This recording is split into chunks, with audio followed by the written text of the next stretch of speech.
agradecerles muchísimo que estén acá, su asistencia, bueno, al CISAN también por invitarnos a este lugar, a Cristian, a Sperling, a Alberto Fonseca y Diana Palaversi por estar acá, grandes académicos, expertos en el tema, muy jóvenes también. Y bueno, y este encuentro nace también como la necesidad de debatir este tema, de debatir el tema de la narcocultura, de si existe o no existe una narcocultura, cómo funciona el tema de la narcoserie, el narcocorrido, todo el prefijo narco y todo lo que implica este prefijo. Y nos gustaría mucho también que ustedes como público pudieran dar su opinión, que se genere ese debate, que es lo que queremos justamente con este encuentro.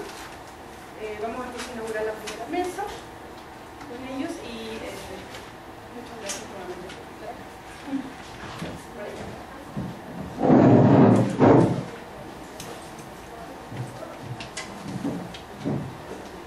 Entonces,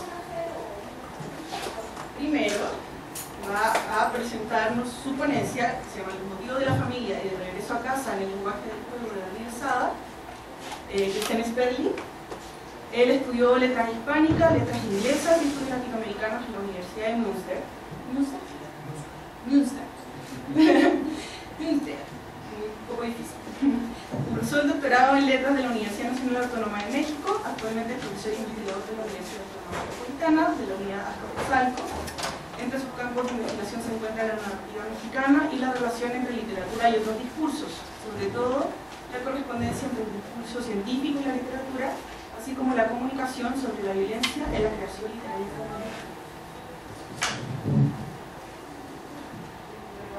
Buenos días. En primer lugar me gustaría agradecer esta invitación. Me parece muy pertinente preguntar, ¿existe una narcocultura? Mi ponencia va en el sentido del análisis del imaginario que elaboran los lectores sobre la narcocultura. Pongo este término entre comillas porque es un concepto que desde el punto de vista de la literatura que analizo se ubica en espacios de lectura, se ubica en el contexto de un mercado transnacional de libros que habla sobre espacios de violencia localmente muy específicas. Entonces, sobre lo que voy a hablar es el proceso de mediación entre estos espacios en una novela muy específica y la función que tiene la familia en este proceso de mediación. Lo que he trabajado en los últimos años es la mediación narrativa para elaborar representaciones del trauma de la narrativa. Y ahí también aplica esta mediación entre los espacios de lectura. Podemos imaginar un lector de clase media que tiene el poder adquisitivo de comprar ese tipo de novelas, que además no vive en los espacios de conflictos y las experiencias traumáticas que se representan en este tipo de narrativa. Bien, entonces voy a hablar sobre la novela El lenguaje del juego, cuál sería el sentido del título. Desde mi punto de vista, lo que narra Daniel Sada es cómo se instala otra lógica cultural, otro lenguaje del juego, un narcolenguaje en una comunidad rural en el norte del país. Mi ponencia que voy a leer, porque para mayor precisión voy a leer el texto, mi ponencia comienza con un breve resumen de la novela, luego voy a explicar el porqué de mi enfoque, luego me da todavía tiempo para hablar sobre el desarrollo de uno de los protagonistas, y luego voy a enfocar la representación del negocio familiar. Bien. La obra de Daniel Sada concluye con El lenguaje del juego, novela que relata los destinos divergentes de la familia Montaño. Después de la típica odisea de un bracero que cruza en innumerables ocasiones la frontera norte, Valente Montaño logra hacerse de un capital minúsculo para inaugurar una pizzería en su pueblo originario. Su esposa Yolanda y sus hijos se integran a la microempresa que ofrece inicialmente con éxito comida universitaria en un lugar donde prima una dieta mexicana tradicional. El idilio no es duradero. El restaurante se vuelve escenario donde coliden la normalidad de una familia típica y la anomia que representa la violencia que producen los diversos grupos delincuenciales que sucesivamente se instalan en el pueblo. Así, la disputa por la plaza coincide con la desintegración de la estirpe de los Montalvo. Cediendo a la atracción de un mundo más allá de la empresa familiar, el hijo valiente abandona sus obligaciones para integrarse exitosamente a las filas del crimen organizado. Después de una iniciación en las prácticas de la violencia, se vuelve capo local en una ciudad mediana. La hija, Martina, se fuga de la familia nuclear para malvivir con un sicario, quien, en un arrebato de furia, la mata brutalmente. La trama concluye con la desarticulación de la familia nuclear. Los padres abandonados permanecen en la casa, cavilando sobre su existencia fracasada, para luego enterarse de la muerte violenta de su hija. A diferencia de su progenitor, el hijo perdido no regresa para reunir a su familia. Candelario, a pesar de ser irreconociblemente disfrazado, no se atreve a franquear los límites del pueblo debido a la presencia de una banda criminal enemiga. Así, el peregrinaje inconcluso del personaje culmina simbólicamente en la imposibilidad de afirmar la identidad individual y familiar en la clausura del relato. Como pueden darse cuenta, es un relato con una trama mínima. Son 200 cuartillas que apenas narran estos pocos acontecimientos. Igual que en otras ficciones del crimen que nos interesan en este coloquio, el lenguaje del juego mide la transgresión que implica la violencia mediante una estrategia narrativa altamente convencional. Me refiero a la distancia entre la normalidad constituida por el motivo de la familia y la incursión en el ámbito de la anomia, donde se suspende la vigencia de la ley, prima la violencia extrema y se desintegra el tejido social. Familia y crimen, así vistos, son dos fenómenos complementarios que podemos observar no solo en novelas que pretenden relatar los estragos que genera el narcotráfico en México, sino también en teleseries afines, por ejemplo Breaking Bad o Narcos. Pese a la engañosa promesa de autenticidad o la tentación de la crítica que consiste en leer estas novelas como literatura testimonial, constantemente estas ficciones de crímenes se basan en presupuestos sobre la normalidad, y eso lo podemos entender como una construcción discursiva, relativa, sujeta a modulaciones, ¿no? En esta construcción el motivo de la familia tiene un papel central porque podemos observar cómo la transgresión de un nivel cero de la normalidad es el punto de partida para incursionar en el mundo de la violencia transgresora que se presenta de forma dramática y espectacular con el objetivo de entretener a los lectores. Como en una cinta de Möbius, se oponen de forma expresa o implícita una noción ideal de la familia y el crimen, con el objetivo de representar dos polos de una dicotomía rígida e inverosímil, normalidad y anomia. Al igual que en cualquier thriller, algunas ficciones de crímenes escenifican lo que el sociólogo alemán Jürgen Link llama viajes no normales, nicht normale Fahrten. Se pueden dar cuenta por las paréntesis que usa en la negación, es un concepto que alude a las dos dimensiones, la transgresión de la normalidad y la afirmación de la normalidad. Me explico. El viaje no normal permite al lector aventurarse imaginariamente fuera de los límites de su normalidad. Por ejemplo, transitar por los submundos del crimen organizado, la locura patológica o de la sexualidad desenfrenada.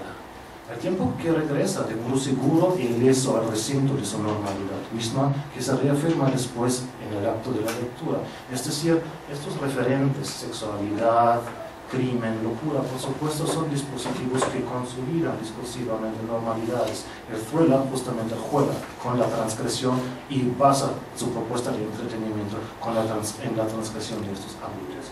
El lenguaje del juego evoca diversas tradiciones literarias, como las alegorías de las naciones latinoamericanas, cuyo motivo central, la familia, sirve como microcosmos para ejemplificar transformaciones históricas que acontecen en la sociedad en general.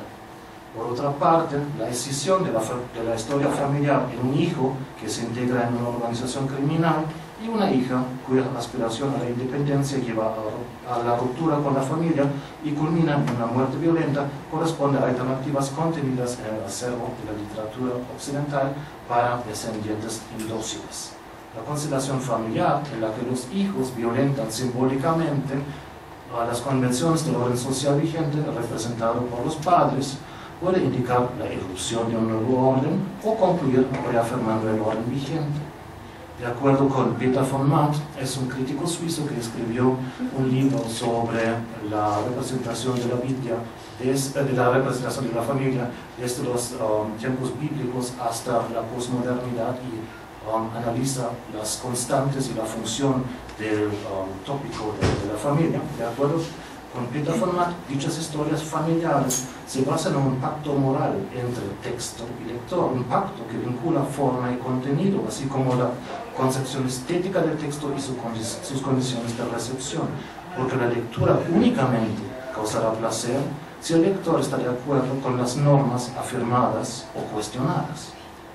En ese sentido, observar el motivo de la familia en el lenguaje del juego nos puede servir como eje para estudiar los elementos en los que ofrecen orientación e identificación para el lector implícito, y así podemos visibilizar la mediación entre estética y recepción, entre espacios de lectura y de violencia. Voy a abrevar un poquito lo que viene después. La novela se basa en yuxtaposiciones de cuadros, que son muchas veces cuadros estáticos en que por una parte se muestra la normalidad familiar, por otra parte la transgresión o las imágenes tan dantescas que conocen ustedes de colgados, decapitados, descuartizados, ¿no? Y esta yuxtaposición en la trama es muy consecuente en la novela de Sada. También hay yuxtaposiciones al nivel de los personajes. Hay una familia de narcos y la familia de los Montaño, que es una familia tradicional, normal, entre comillas. Hay juxtaposiciones entre la suerte de los dos hermanos, uno tiene éxito en las filas del crimen, otra asesina brutalmente. También hay juxtaposiciones a nivel interno de los cuadros, porque aquí por ejemplo, en esta cita, muestran, o narra el narrador, nos describe cómo brutalmente matan a Martina, y inmediatamente después tenemos la oración: la mañana era fresca y relucía en colores novedosos. Entonces la novela trabaja con estas disonancias muy marcadamente. Aunque estas juxtaposiciones no siempre permiten desarrollar los personajes con profundidad psicológica ni verosímil convincente, a menudo los personajes parecen títeres del narrador.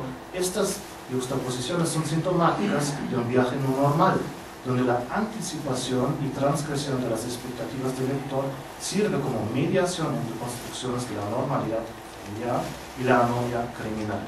En conjunto, la progresión de los cuadros integra una rígida mecánica narrativa articulada con base en dicotomías mutuamente excluyentes. Bien, toda la novela tiene una construcción circular, entonces voy a leer brevemente los últimos dos párrafos de la novela que nos muestran la disyuntiva en que se encuentra Candelario en el momento de regresar a su pueblo. El plan de Candelario se estaba frustrando: regresar a su familia, llevarse a su familia a otra ciudad para fundar otra pizzería, ¿no? El plan de Candelario se estaba frustrando. En un momento dado pensó mejor en él, en su futuro, en Mazapán. Su suerte estaba allá, su poder. Ahora, ¿qué le importaba que sus padres sobrevivieran? La vida era tajante, cada quien su vida. Regresó a la casa de su patrón, de ahí se iría a Mazapán, continuar su vida. Su treta era imposible, aunque de nada le servía el arrepentimiento. Candelario vislumbró fugazmente la imagen de sus padres y atrevió a trazar una cruz en el aire como si los bendijera para siempre. Con esto termina la novela. Se encuentra el estilo telegráfico bueno, también habría que decir siempre, hablando de Daniel Sada, que sus novelas son joyas estilísticas, que hay una construcción, un trabajo con el estilo impresionante. Pero si se dan cuenta aquí del estilo, es un estilo muy agitado, telegráfico, que refleja la disyuntiva en que se encuentra el personaje. También los horizontes temporales presentes aquí en la cita, ¿no? El volver con la mirada hacia atrás, despedirse del pasado y irse a un futuro incierto, refleja el proceso de entrenamiento en las filas del narcotráfico, esta didáctica de la violencia que vivió el personaje. Y podemos contrastar esta primera cita con el retrato familiar y el espejo de los valores de la familia que nos encontramos en la primera página de la novela. Voy a leer la cita. Primero la parsimonia.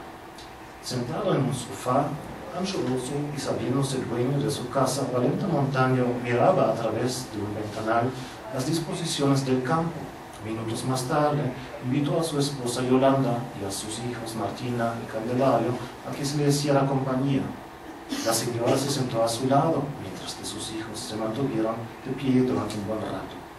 Así, el cuadro familiar estuvo mirando pensativo, como si los recuerdos bullieran a lo lejos. Sí, como si algo empezara a redondearse. De pronto el señor y la señora se miraban los ojos para luego besarse largamente en la boca. Bonita decisión al fin y al cabo, no obstante que los hijos se extrañaban al testiguar eso, levantando sus cejas. Felicidad, acaso, en virtud de que había que celebrar la hazaña de sentirse diferentes después de tanto esfuerzo y de tanta duda, ¿no? Entonces, se dan también cuenta por el ritmo, ¿no? Aquí se está redondeando un momento en que la familia se está al principio de la novela cerrando un ciclo. La familia finalmente se está instalando en una estabilidad. Hay expectativas de prosperidad en el futuro, ¿no? Y podríamos contrastar los dos cuadros familiares de inicio y de final de la familia. Lo interesante de la novela es que en muchos de estos cuadros existen observadores que sirven como comentaristas de los mismos cuadros. Eso no puede sorprender mucho en un autor como Daniel Sara, que ha sido comparado con otros autores neobarrocos.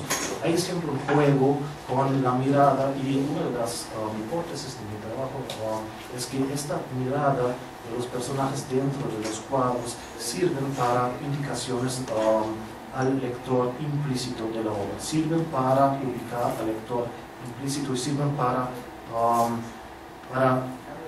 este juego entre los dos extremos, para la normalidad y la anomia. Por ejemplo, en la siguiente cita podemos ver un cuadro que nos muestra cómo dos narcotraficantes mueren por intoxicación de drogas, después del consumo de varias semanas de drogas. Mueren en su casona en California, y llega el real estate agent, el agente inmobiliario, y ve el cuadro como los dos están en el sofá. Y la llegada viva, muy afuera sería la mirada. Se dan cuenta cómo se construye este observador desde fuera del cuadro, del cuadro. La mirada aterrada de este Barley Canseco, que ve al papá y al hijo, otra vez el motivo de la familia, sin hacer un ruido.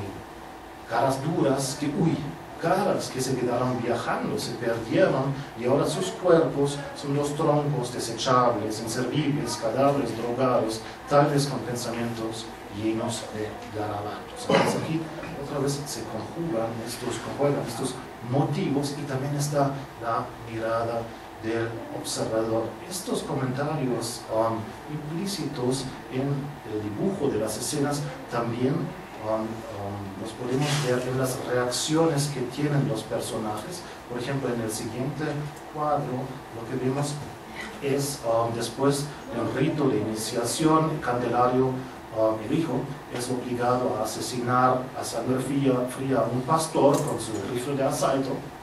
Entonces sus compañeros le exigen que se ría después del asesinato brutal. Dice Daniel Sara, más bien el narrador de Daniel Sara: ahora viene lo bueno. Con altanería dijo aquel experto en armas que tienes que reír de lo que hiciste. Eres un asesino. Y se rió Candelario, primero tembloroso y después ya devino su carcajeo brutal, bien chachalaco. Los demás hombres también se rieron harto. Claro, aquí la risa es una estrategia para los personas de distanciamiento, ¿no? Pero este distanciamiento a la vez es doble, ¿no? Porque nosotros también como espectadores vemos somos interpelados éticamente, ¿no? Nos tenemos que posicionar sobre esta risa de alguna forma, ¿no? Entonces, de alguna forma genera espacios en que el lector implícito construido en esta novela tiene que posicionarse frente a lo representado. Vamos a salir en el script. También tenemos otros cuadros en que el narrador está jugando con el gran teatro de la vida, con la teatralería y la actitud imaginaria de los que proyectan los personajes. En la siguiente cita, Candelario está pensando, después de haber fumado un cigarro de marihuana, si puede o no regresar a la casa. ¿Se dan cuenta? A lo mejor muy pocas personas les parecía tan grave este consumo de un cigarro de marihuana para jamás regresar a casa, pero dentro de esta rígida articulación narrativa de la novela de Sara, entre normalidad familiar y la anomia en que entran las drogas dicotómicamente, ¿no? Vida sana, las drogas, entonces ella no puede lógicamente regresar a su casa. Por lo tanto, Candelario se imagina cómo podría ser su regreso a casa, lo cual descarta después. Pero ahora el retiro cabizbajo, ¿hacia dónde? Candelario no quería remediar con arrepentimiento y por medio, lo que a las claras le resultaba cómodo ir a la casa nueva, buscar el cobijo familiar. Sí, con el perdón cual luche no se abunde. Sí, el torpe simulacro de encararse teatralmente, y mírenlo, compréndanlo, vean su humildad sincera, se añade el ministerio de las explicaciones, obligarse a la fuerza, con enredos sin gracia, a bien de conseguir de manera indirecta que papá y que mamá se apiadaran de él, sin hacerle siquiera la más tonta pregunta. De antemano, esa treta quedaba descartada. A partir de este momento, toda la vida de Candelario y nuestro proceso de lectura como receptores de la obra se transforma en un viaje no normal. Es decir, Candelario a partir de ahí va a consumir, por supuesto, mucho más drogas, va a cometer mucho más delitos, va a servirse de vehículos de alta velocidad, no solamente de coches de lujo, sino también de aviones privados. Entonces va a tener un desarrollo en un mundo completamente fantástico, opuesto a esta normalidad familiar. Ok. Y, insisto, en términos, digamos, psicológicos, en términos de verosimilitud, no encontramos ahí la apuesta fuerte de la novela. La novela trabaja con cuadros, yuxtapuestos cuadros muy bien dibujados, con mucha maestría estilística, pero no es una novela realista en este sentido. Es una novela que apuesta por la creación de su propia realidad en estos cuadros.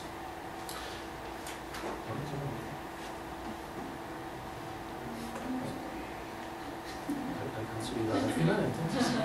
Bien, finalmente voy a hablar sobre ese espacio medio privado y medio público que es la pizzería, donde coincide pues esa normalidad familiar y por otra parte el lenguaje de la anomia, el lenguaje del crimen, ¿no? En la siguiente cita podemos ver cómo los narcotraficantes que comieron pizzas se reniegan a pagar la cuenta en los siguientes términos.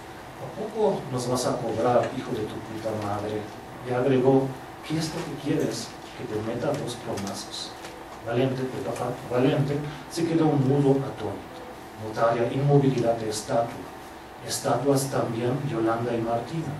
Estatuas los empleados. Estatuas los clientes. Mundo perplejo sin aliento. Mundo escoria.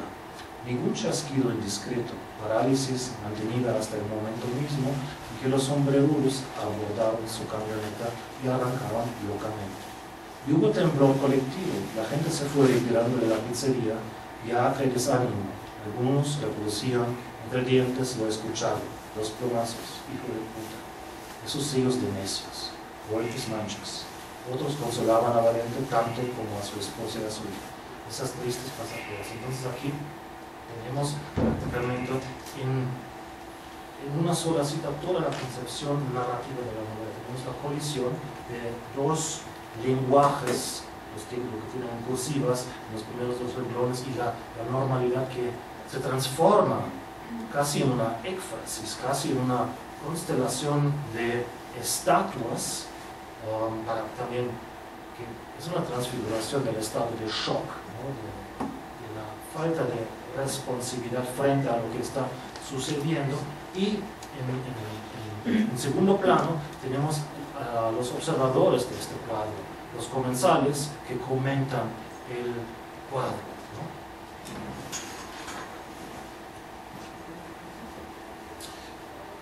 En otra escena situada en la pizzería, una banda de narcotraficantes que se está instalando en el pueblo deposita armas y les pide a los montaños que maten a los comensales de las otras bandas de narcotraficantes, ¿no? Y depositan una metralleta y una pistola. Y ya en el momento en que casi ya no se habla de la familia, sino la narrativa cede su espacio narrativo plenamente a la banda de narcotraficantes y narra los estragos que causan en el pueblo. Entonces la familia Montaño abandona ese espacio simbólico que es la pizzería, y eso nos describe el narrador en los siguientes términos. Pues cagó valente con la metralleta, Yolanda con la pistola. Carga al hombro de uno y la mano derecha femenina lo otro, medio abultado, así nomás. Ella y su presunción momentánea, moviéndose, camino hacia y vistas rarefactas de personas que sí y que cómo. Siguiera el avance con absoluta concentración, centímetro a centímetro, pues, y claro, muchos explicándose en silencio lo inexplicable, esos tales lucimientos caminantes, porque los dueños de la pizzería con estos artefactos, vaya.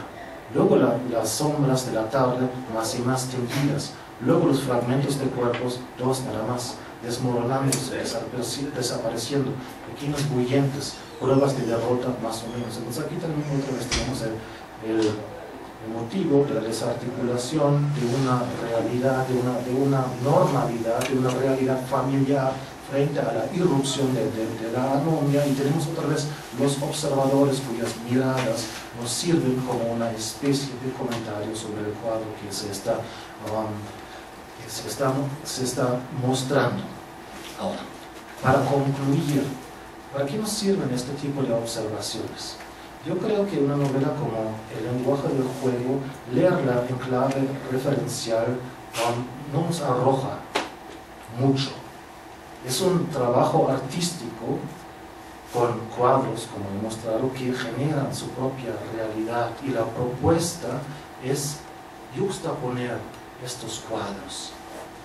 Leer esta novela en términos axiológicos creo que resulta tampoco muy acertada, porque lo que nos arroja a final de cuentas es el retrato de una familia que por una parte de la generación de los papás tienen valores eminentemente convencionales, eminentemente tradicionales, y por otra parte nos retrata a la generación de los hijos que sucumben a la tentación del mundo del narcotráfico y sucumben a la tentación de dinero fácil, como dice la novela. Entonces, en términos explicativos, también en términos axiológicos, sería una oposición también muy sencilla entre el bien y el mal. Sería un planteamiento sumamente maniqueo. Creo que más bien esta novela es sintomática de muchas otras representaciones que se elaboran ficcionalmente sobre el narcotráfico, en las cuales la oposición de la familia sirve para que los lectores, ajenos a esos espacios de la violencia, ajenos a esas violencias localmente específicas, puedan entender la transgresión, ¿no? Y aquí pensaría en otras ficciones que seguramente vamos a mencionar a lo largo de este coloquio.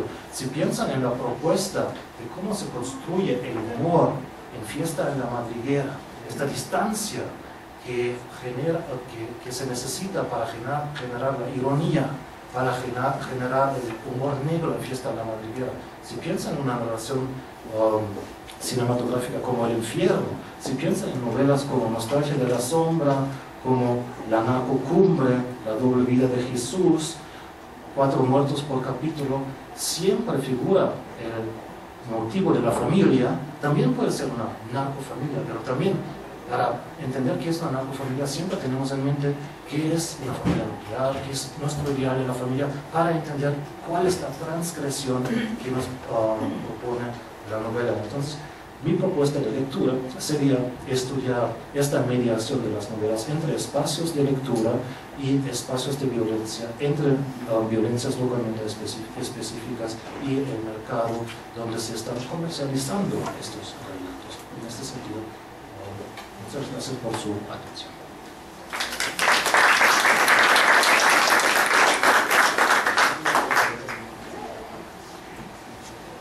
Muchas gracias. Vamos a seguir ahora con Alberto Fonseca, él es profesor asociado de la Ley de Español y Literatura en la Central College, como escuela de Estado y Universidad. Recibió el doctorado en el 2009 en la Universidad de Kansas, con un estudio sobre narrativas en Colombia y México. Por cierto, excelente. Que está en línea, así que pueden consultarlo. En el 2004 recibió su maestría en Virginia Tech con un trabajo sobre la obra del escritor colombiano Fernando Vallejo.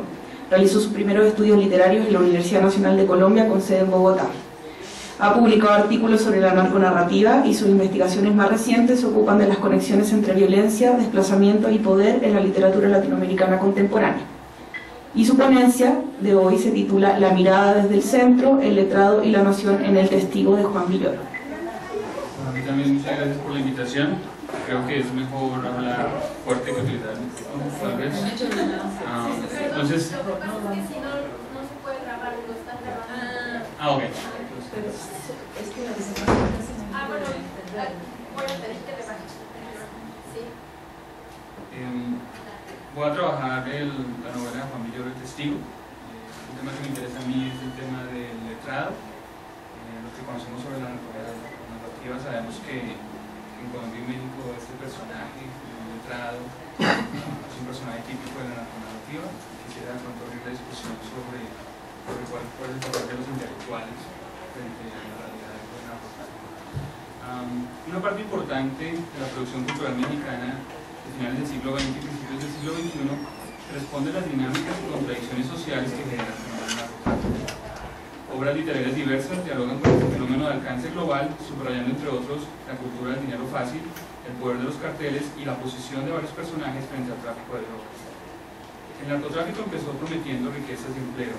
Durante la primera década del siglo XXI transformó la lucha por el poder en divisiones, persecuciones, matanzas y un miedo generalizado de los ciudadanos que ha logrado nuevos índices de violencia con la campaña reciente en contra del narcotráfico. En resumen, este fenómeno en México ha disparado la inestabilidad política y económica, desplazando a países como Colombia en el mercado de distribución de las drogas.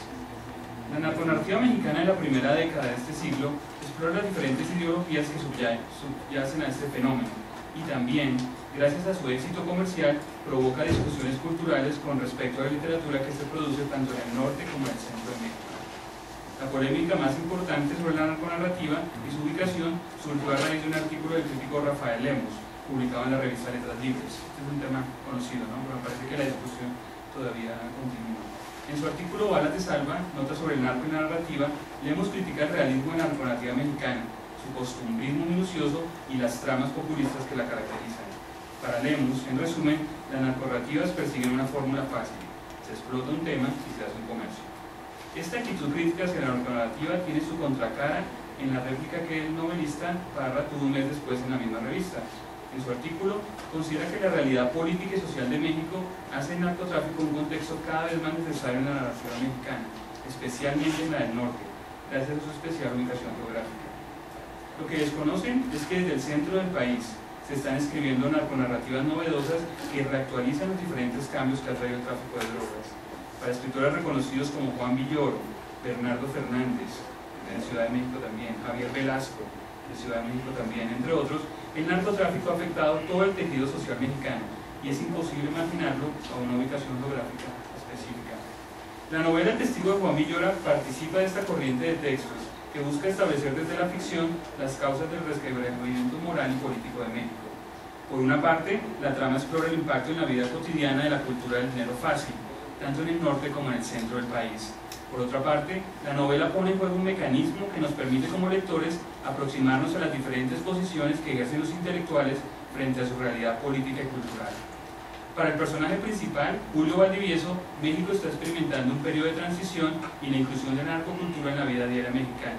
También la novela se ubica en el año 2000, que es un año muy importante de transición del poder. Durante su regreso a México, Julio reflexiona sobre las relaciones que el narcotráfico establece con la política, la iglesia y la industria del entretenimiento al dialogar con diferentes personajes, letrados que se han ido reconfigurando con los cambios que los medios de comunicación han traído a esta figura. Las estrategias narrativas de Villoro, con letrados, productores de televisión y narcoescritores, entre otros personajes, buscan impulsar en el lector un conocimiento más profundo de las consecuencias y la función de la inteligencia mexicana frente a la influencia del narco. El testigo está dividido en tres partes.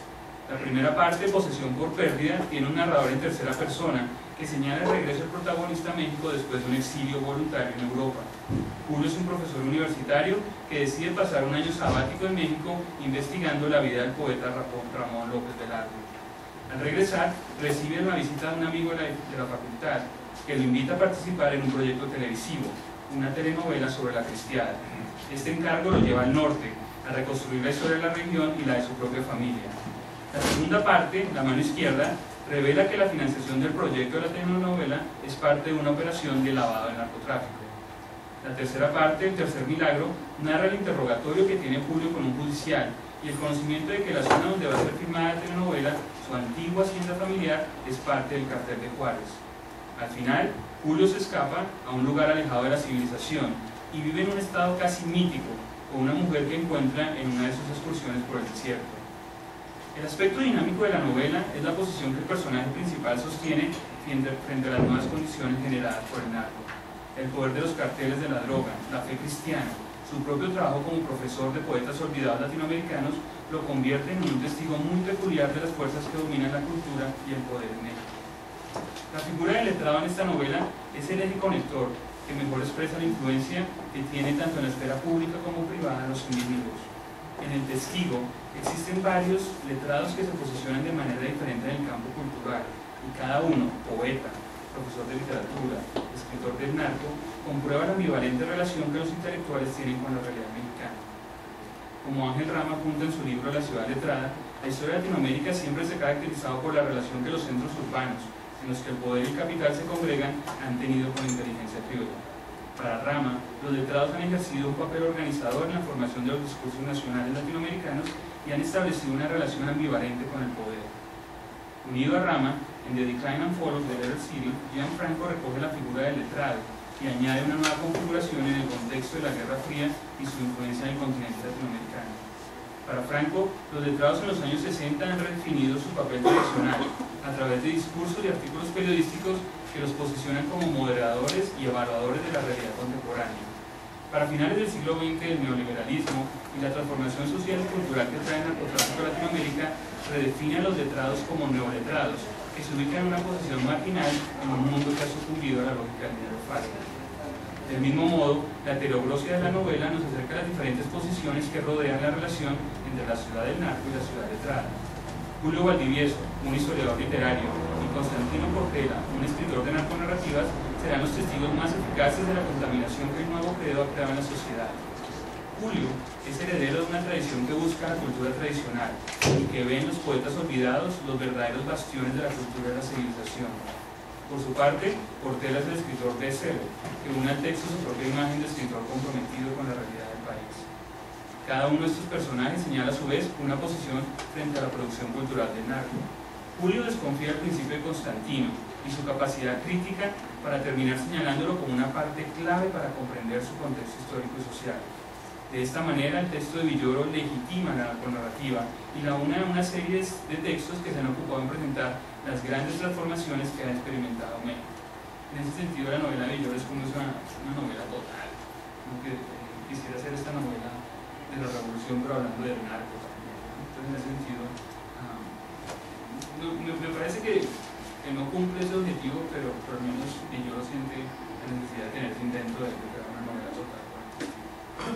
Julio define al principio de la novela a Portela como un nuevo tipo de escritor, emparentado más con el entretenimiento que caracteriza a las estrellas de la televisión que con sus textos. En esta parte, Julio critica el tipo de escritura que practica Portela y se dirige como crítico a una sociedad que intercambia bestsellers y escucha la música de los narcocorridos. Vamos a ver la descripción que hace Julio de Constantino. El narconovelista estaba en una forma física imponente. Montaba a caballo, nadaba miles de metros, escalaba rocas y hacía submarinismo. Esa mañana un fotógrafo brasileño había ido a retratarlo y le pareció divertido que el escritor posara lejos de sus libros, en la intemperie donde sus personajes se rifaban la vida. Entonces hay una comparación entre estos dos tipos de escritores. En esta descripción, Julio ve en la figura de Constantino una extensión de las historias que habitan sus libros. Portela añade su imagen a las historias de persecuciones y escapadas que habitan a los personajes de sus textos. Julio, por su parte, es un letrado, un historiador literario que establece relaciones con una ciudad y una historia familiar que no visita hace mucho tiempo. Villoro también juega con esta idea del Ulises, el que vuelve a casa y tiene que enfrentarse a los cambios que hay. A la vez, Julio señala los nuevos signos que componen la sociedad mexicana como el espectáculo y la civilización de figuras que siguen el poder del dinero. Su posición como intelectual que vuelve del exilio le permite ejercer una mirada nueva sobre el caos de la ciudad real, al mismo tiempo que se ocupa en evaluar el rol que la inteligencia tiene frente al poder del narcotráfico. Julio es al principio un letrado al estilo de la Escuela de Frankfurt, crítico de la influencia de la cultura de Maus. A medida que pasan los días en México, Julio descubre con un compañero de la facultad, que ahora se dedica a hacer asesorías a políticos, los signos de esta nueva cultura. A medida que las conversaciones suceden, Julio medita en los aspectos principales de la narcocultura. Por una parte, descubre la presentación de personajes para los que los dineros es símbolo de estatus y movilidad social, individuos que encontraban el narcotráfico de la revolución social tan buscada en la historia de México y que se han convertido en héroes en muchas de sus regiones. Por otra parte, Julio ve la reactualización de códigos culturales que utiliza el narco, símbolos como el Versace narco, la devoción al Mar Verde, junto con la arquitectura de los narcocorridos, forman parte de las nuevas coordenadas culturales del México de hoy. A medida que el proyecto televisivo avanza, Julio empieza a involucrarse en diferentes episodios que lo aproximan de esta nueva realidad. Gradualmente, Julio conecta las diferentes relaciones que existen entre los letrados y la mafia. Su antiguo compañero de facultad, Félix Rovirosa, gana mucho dinero mediante sus asesorías. Su amigo es un nuevo letrado que retrata las relaciones que los intelectuales sostienen con una sociedad en la que los medios audiovisuales, la publicidad y el consumo se han posicionado como las principales formas de solución. Gracias a la heteroglose que habita el texto, Julio es testigo que la ciudad del narcotráfico establece nuevas relaciones con la ciudad letrada. El personaje principal está obsesionado por la figura del testigo como ente fiable que cuenta los hechos.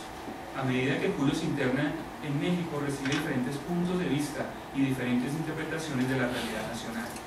Julio en su viaje acumula las diferentes historias de divisiones, fanatismos y diferencias políticas que forman su historia familiar y por extensión la de su país. Sin embargo, es por su novedad que Julio no acepta como naturales los eventos que construyen la realidad de un país que ha aprendido rápidamente a no sorprenderse. Julio se convierte gracias a su vuelta al exilio en un testigo fresco del cuadro de transacciones políticas, económicas y criminales que forman hoy parte de la rutina mexicana. En ese sentido me parece interesante que otro de los títulos importantes en el narco, que es La Virgen de los Sicarios de Fernando Vallejo, también tenemos este personaje que vuelve, que se enfrenta a la realidad nueva de Medellín, de los sicarios y de Pablo Escobar.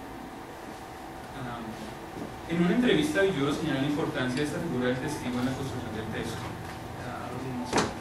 Toda la novela está atravesada por esta figura porque el personaje quiere reaprender su país y no está muy seguro de lo que ve. En primer lugar, porque mucha gente le dice cosas en su beneficio y también lo influye en el desconocimiento de esas circunstancias, los prejuicios y su subjetividad. Me interesa la tensión entre los hechos reales y su interpretación desde la ficción. El texto de Villoro problematiza la figura del testigo que cuestiona su propia fiabilidad, la capacidad que tiene para rendir testimonio de la realidad que vive. Julio busca entender un país que se le escapa. A medida que se involucra en el mundo de las transacciones del narco, Julio mezcla su pasado, sus anhelos y su historia personal. El personaje principal pone en tela de juicio lo que narra y lo que ve, y de esta manera cuestiona si las cosas ocurren como realmente las vio. El testigo participa de esta manera en el cómo y desde dónde narrar la crisis que atraviesa México, en especial la realizada con el fenómeno del narcotráfico. Y aquí vemos que se han intentado diferentes maneras de representar esta crisis, ¿no? Tenemos testimonios directamente, tenemos novelas que intercalan hechos reales con la ficción, tenemos también textos que utilizan otro otros escenarios, los corridos, etc. A medida que Julio establece la relación entre la necesidad de narrar la crisis y su propia responsabilidad, el escritor de narconarrativas cobra mayor interés. Portela se convierte así en el centro de la discusión sobre la actividad de narrar la crisis. El texto retrata muy bien las distintas tensiones que existen entre los escritores de narconarrativas y las instituciones que legitimizan la producción cultural de narcotráfico. Julio desconfía al principio de Portela y su capacidad para mirar la realidad. A medida que Julio se entera de las diferentes conexiones entre el narcotráfico y la legalidad, su manera de pensar cambia y ve en las narconarrativas de Portela un valor necesario. Aquí hago una cita. Tal vez a Portela lo matarían pronto, o tal vez sus archivos secretos, las terribles conexiones que fuera capaz de revelar, serían disfrutados como ficción. A fin de cuentas, en México las fabulaciones conspiratorias gozaban de mayor prestigio que las limitadas informaciones reales. Aunque escribiera un reporte crudo, jurando que todo era verdad, sería interpretado de otro modo. Portela se había creado un contexto poderoso de fabulador de éxito. Los horrores auténticos podrían parecer triunfos de su imaginación. En el fondo, le convenía ser leído en esa clave amortiguadora. La tensión entre los hechos reales y su narración desarrolla la tensión narrativa ideológica como novela de narcotráfico. El testigo añade un nuevo papel al personaje letrado de narconarrativa. Julio es crítico de la narcocultura que plantea una pregunta que está en el centro del discurso. ¿Qué requisitos legales se necesitan para que alguien rinda confiable testimonio de los hechos? ¿Cuál es el papel del intelectual mexicano en narrar la crisis que atraviesa el país? Para Julio, Portela señala el horror del narco que la historia y el medio oficial ha dejado en un segundo plano. Sin embargo, el personaje principal es ambivalente frente a este nuevo testigo que narra la crisis. La relación entre el investigador literario y el escritor de narconarrativas se extiende a la percepción cambiante que se tiene en la producción cultural del narcotráfico desde el centro del país. Me parece que en este sentido Villoro muestra cómo gradualmente ha habido un proceso de aceptación de la literatura del norte. Por un lado, Julio como crítico cultural mira con desconfianza el éxito comercial. Como estudioso de los poetas olvidados, Julio no simpatiza con los nuevos escritores del bestseller y de los letrados que van de la mano con el movimiento de las industrias culturales. Sin embargo, reconoce que la publicación de narconarrativas rompe el silencio que logra el narcotráfico en México. Nadie parece comentar e interpretar los hechos que circundan más que los escritores de las narconarrativas. Para Julio, y abro comillas, se hablaba muy poco del narco. Quizá esa fuera la peor de las noticias, un misterioso velo de control. Por otra parte, Julio considera que la narconarrativa permite aproximarnos a las distintas estructuras de sentimiento que habitan México. Varios escritores se erigen como críticos de la realidad social y establecen diferentes posiciones frente al fenómeno. En realidad, la narconarrativa mexicana se ha encargado de representar a personajes letrados que investigan este nuevo presente. En esta narconarrativa sobresale la figura del periodista y del detective como personajes típicos que exploran los vínculos del narcotráfico con la sociedad mexicana. Por ejemplo, tenemos Me da miedo morir, de Guillermo Munro, que presenta al periodista encargado de investigar el narco como el letrado más utilizado por esta modalidad narrativa. Otro personaje que sobresale es el detective, tipo Jardí, en La lejanía del desierto, que a través de diferentes lecturas logra esclarecer un crimen que tiene como centro a la Agencia Americana de las Drogas, la DEA. El periodista que investiga el narco es uno de los personajes más caros en la narconarrativa mexicana. Su doble papel como investigador y narrador de las historias lo convierte en un letrado que es a su vez testigo de las diferentes transacciones e intereses que circulan entre el narcotráfico y el poder político. Unido al periodista encontramos al detective, que renueva el género de la novela negra en México. Narconarrativas como Balas de Plata, Herman Mendoza y La Santa Muerte de Homero Arillis unen estos personajes con policías egresados de literatura y periodistas que se involucran a fondo en los diferentes carteles de la droga. El testigo, por su parte, utiliza personajes que se mueven entre las diferentes instituciones que se han visto afectadas por el poder. Julio y su visita al centro y el norte del país representan la atmósfera política y social que ha creado el narcotráfico. En este sentido, el testigo no se limita al esclarecimiento de un crimen o a la descripción de las prácticas de la narcocultura. Más bien, la novela de Villoro utiliza el narco no como la historia que une a diferentes personajes, sino como una estructura en la que habitan las diferentes contradicciones y paradigmas que viven en ella. De esta manera, Julio es un personaje que busca en el pasado familiar histórico las claves de su propia identidad. En el transcurso de esta búsqueda es testigo de los cambios más importantes que aquejan a la nación mexicana. Al preguntar a un amigo sobre la financiación del proyecto televisivo y su propia investigación, Julio reconoce la omnipresencia de los mafiosos. Hago una cita: mira, si rascas y rascas, cualquier dinero tiene que ver con el narco. así funciona este pinche país. La droga mueve tanta lana como el petróleo en un buen año. Algunos de esos billetes están en tu cartera, otros en la mía. El México al que volvió Julio ha sucumbido a la cultura del dinero fácil.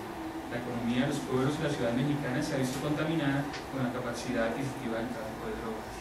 Julio reconoce que ya no se trata simplemente de un conjunto de mafiosos ostentosos, sino de una sociedad que ha ofrecido un vino cómplice a la cultura del dinero.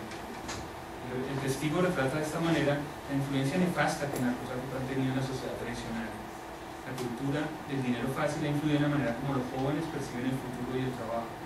Una nueva generación de individuos que tomarán el lugar de otros muertos, de los cientos de decapitados que gobernaron.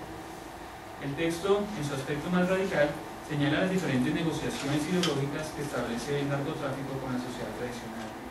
Estas negociaciones refuerzan símbolos culturales como la religiosidad y una seducción por el bandidaje, pero a su vez transforma la tradicional escala de valores. El trabajo, la educación y la percepción del futuro en sociedades tradicionales es trastocada a medida que el narcotráfico penetra en la ideología tradicional. De la misma manera, el testigo retrata la búsqueda del amor, del exilio y la nostalgia de un regreso. Todas estas características que recuerdan la definición de nostalgia of modern que Bertrand Aubin señala en su libro The Future of Nostalgia. Esta nostalgia modern en el testigo nos invita a explorar las sombras y las diferentes crisis históricas. La experiencia de leer el testigo tiene dos aspectos principales. Por una parte, Julio, al igual que nosotros los lectores, desconoce el alcance que tiene el narcotráfico en la sociedad. A medida que Julio indaga en las diferentes conexiones, como lectores nos preguntamos la necesidad de buscar una nueva manera de enfrentar este problema. Por otro lado, el texto señala la importancia de indagar en el pasado para comprender la crisis que vive el presente. El retorno al pasado familiar de Julio, la vuelta a su antigua hacienda, son todas características de esta nostalgia modern que ve la historia no como una concatenación de hechos, sino como la búsqueda de nuevas voces que representen el paso de México. El testigo comparte una visión que lamenta la ambivalencia de los letrados en asumir su papel protagónico como críticos de la realidad. Julio no ha logrado producir un discurso capaz de asumir la realidad nacional, y en su visión, el narcotráfico es el único beneficiario de esta imposibilidad. Por otra parte, Julio, motivado por el propio fracaso de su clase, que se consideraba guardiana de un saber tradicional, ve al final, en el escritor de narconarrativas, un testigo apropiado de los distintos testimonios y voces que rodean el discurso del narco. La última escena reacciona a la ideología que caracteriza.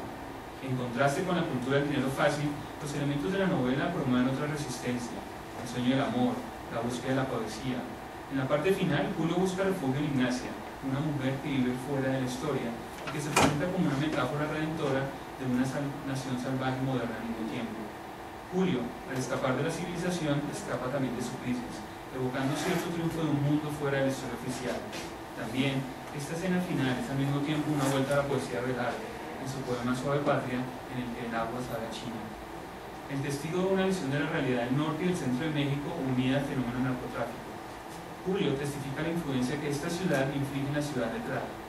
Nosotros, los lectores, percibimos cada vez más cerca la necesidad de un cambio en las políticas y los discursos que rodean el tráfico de drogas. Más allá de la necesidad de legalizar, de combatir o de organizar el fenómeno narcotráfico, el texto de Villoro nos impulsa a plantearnos la cuestión de cómo narrar la crisis que experimenta México frente a un fenómeno que ha transformado la realidad social y política.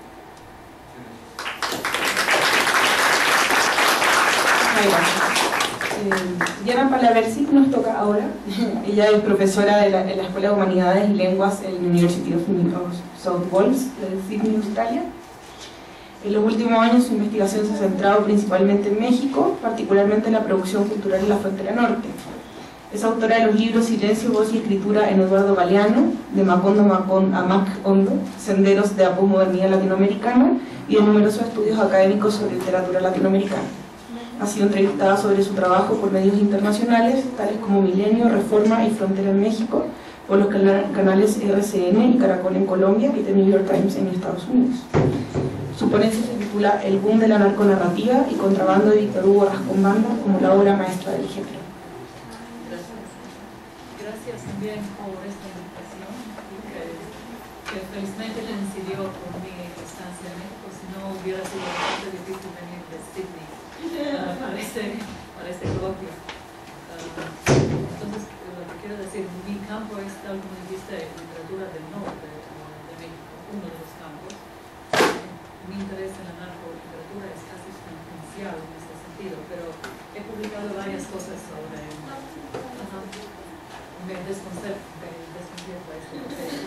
si escucho esta disonancia me duele. Entonces creo que me voy a autoplagiar un poco aquí, ¿no? Porque ya estoy hablando, pero esta obra me emociona tanto que tengo que hablar sobre ella. Entonces, en mi ponencia lo que voy a hacer son como dos partes. Voy a hablar del boom de la narrativa y contrabando de este Hugo Respond-Banda como la obra maestra del género. Entonces, el primer factor más obvio que ha contribuido a la proliferación de la narrativa politológica narco, tanto en la ficción como en el campo, sobre todo en el campo del periodismo investigativo, son las condiciones objetivas que rigen el país, ¿no? El recrudecimiento de la violencia desde que el presidente Felipe Calderón emprendió la lucha contra el narco en 2006, que resultó en una carnicería sin paragones en la historia contemporánea de México.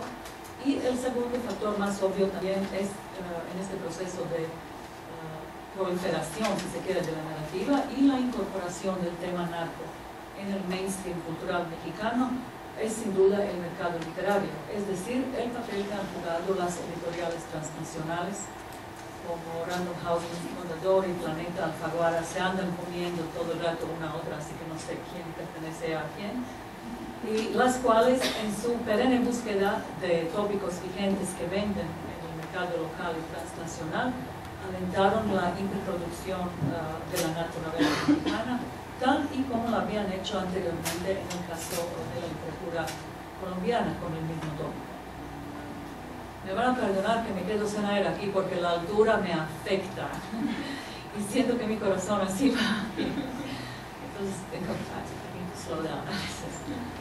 Entonces, desde el principio del nuevo siglo, dichas empresas jugaron un rol decisivo en la visibilización y legitimación de la narconarrativa, que durante el sexenio de Calderón experimenta un boom editorial y llega a dominar las mesas de novedades en las librerías, ocupa un lugar prominente en las ferias de libros locales e internacionales, se reseña regularmente en revistas y suplementos culturales y se galardona con los premios literarios.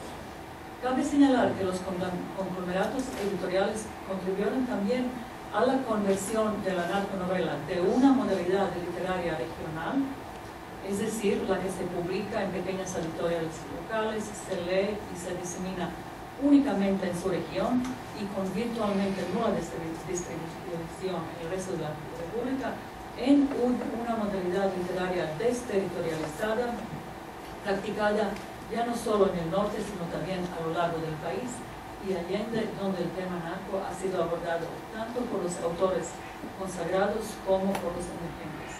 Este proceso de desterritorialización de la narrativa obviamente corre paralelo con el proceso de la fronterización de México, ¿no? Entonces el tema de la violencia no es solo el tema del norte, es el tema de todo el país.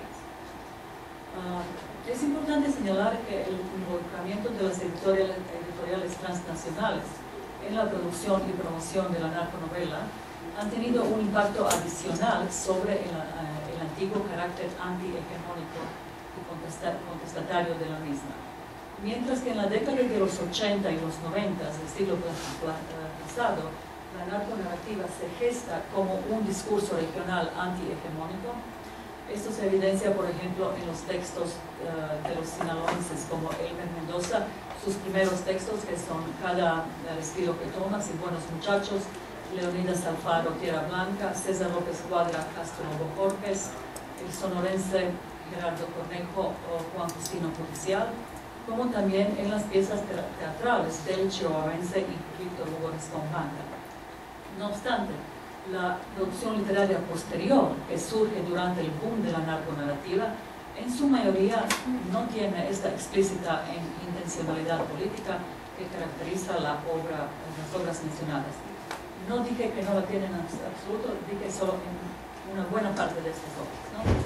Entonces, el carácter antihegemónico de la narrativa regional temprana que trata el fenómeno narco, lo que yo llamo la primera fase de la narconovela mexicana, radica tanto en su postura política como estética.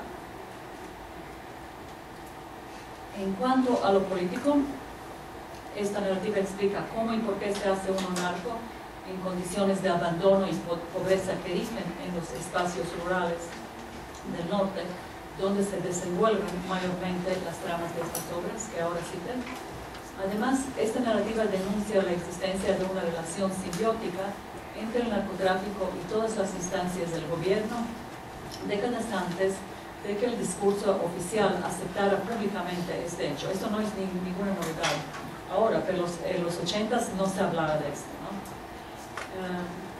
Que aceptara públicamente este hecho, exhibiéndolos como una nefasta alianza lucrativa sin la cual esta empresa ilícita no hubiera podido funcionar con tanto éxito y por tanto tiempo. Al evidenciar este contubernio, las narconovelas regionales borran la división maniquea entre los buenos y los malos, la piedra angular del discurso oficial de la guerra en contra del narcotráfico, para presentar los narcoscapes mexicanos como un espacio social, político y cultural fluido, en el cual todos los actores involucrados, desde los criminales hasta las instituciones designadas a combatir el crimen, ocupan una posición inestable, cambian de bando, forjan nuevas alianzas y son notoriamente susceptibles a la corrupción y a la traición. En cuanto a lo estético, el aspecto contestatario de la narcoactiva temprana descansa en su empleo de los idiomas regionales, que confirman orgullosamente la diferencia norteña. Este discurso literario popular ya de por sí representa un desafío a la literatura canónica mexicana de orientación cosmopolita y urbana que hasta la fecha considera lo regional como marca de desprestigio literario. Si bien no cabe duda de que la hiperproducción de la narconovela y el factor mercado hayan contribuido a la pérdida de su antiguo carácter antihegemónico y de que una buena parte de las novelas del boom se parecen más al cine de acción que a la narconovela regional contestataria, sería equivocado declarar a rajatabla que en su segunda fase comercial este género haya perdido completamente su aspecto político, como lo hace por ejemplo el crítico Osvaldo Zavala, quien define el entero corpus de la narcoliteratura mexicana como apolítico y comercial. Más bien se podría decir que uno de los pocos rasgos comunes del heterogéneo corpus de la narconovela mexicana, producida desde los años 80 hasta la fecha, es precisamente la exhibición, a veces explícita y otras veces implícita, de esta complicidad entre los criminales y los representantes de los gobiernos del turno, quienes por un lado demonizan a los narcos y por otro amasan ganancias económicas de este negocio letal pero ultra lucrativo. No sorprende entonces que enfrentado con la avalancha de publicaciones y la promoción de mercadotécnica de la narconarrativa, el establishment cultural mexicano se ha mostrado irritado con esta producción y escéptico acerca del valor literario de la misma. Aclaro que al decir establishment cultural me refiero a las voces de críticos y periodistas culturales, quienes desde las páginas de revistas como Letras Libres o Nexos y suplementos culturales, entre otros, de Forma Universal, y desde Capital, este meridiano de Greenwich de la cultura mexicana, para tomar expresión de Casanova de otro contexto, definen el deber ser de la literatura, es decir, incluyen, excluyen, legitiman y deslegitiman obras y autores. Estos agentes hegemónicos de la cultura mexicana llevan más de una década lamentando la calidad inferior de la narconovela, su índole comercial y la supuesta falta de las obras maestras del género. Esta valoración negativa, cabe enfatizar, se basa mucho menos en un profundo conocimiento de este variado y nutrido corpus, en el cual, como en cualquier otro género, hay corriente literaria, hay obras malas, mediocres o estupendas, y mucho más en dos prejuicios principales. Uno, su notorio rechazo de las literaturas regionales, en este caso la de Norte, que consideran como una invención del mercado y sinónimo de la narcoliteratura, y dos, su creencia romántica en la literatura con mayúscula como un campo onírico de creación desvinculado del consumo y del mercado. En lo que sigue mencionaré solo dos casos emblemáticos de esta postura hacia la literatura sobre el narco por parte de los defensores del canon, dado que sus argumentos se repiten hasta hoy día. Es decir, tenemos casi 15 o más años de la repetición de la misma queja, ¿no? Nos movimos en estos círculos viciosos que circulan en la prensa mexicana y algo menos en los trabajos académicos. Los trabajos académicos no repiten esto, ¿no? Entonces, el punto cero de la recepción negativa representa desde luego el clásico ensayo de Rafael Lemus que ya mencionó Alberto, Balas de Salva, publicado en 2005 en Letras Libres, ¿no?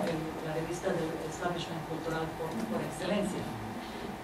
Este texto, como admite el mismo autor, escrito desde la perspectiva de un crítico del centro, o él admite, yo escribo como un crítico del centro, gira en torno de la pregunta central: ¿cómo narrar el complejo mundo del narcotráfico sin caer en lugares comunes y sin repetir la representación que ya circula diariamente en la prensa? Es decir, es una pregunta válida, ¿no? No obstante, la respuesta que proporciona son un poco problemáticas, bastante problemáticas. Entonces, voy a repetir un poco lo que dijiste tú. El autor observa un contraste entre la realidad violenta y caótica del narcotráfico y las herramientas convencionales usadas por los autores que abordan este tema en la narrativa. Él lamenta la calidad inferior y folclórica de la literatura sobre el narco y la esclavitud a lo que califica como un realismo ramplón, cuyo objetivo es retratar y no inventar el mundo alucinante del narcotráfico. Además, el crítico vaticina, entonces en 2005, que este género no alcanzará la cima por dos razones. La primera, porque se trata de una producción literaria efímera, propulsada por el mercado, cuya llama se apagará pronto.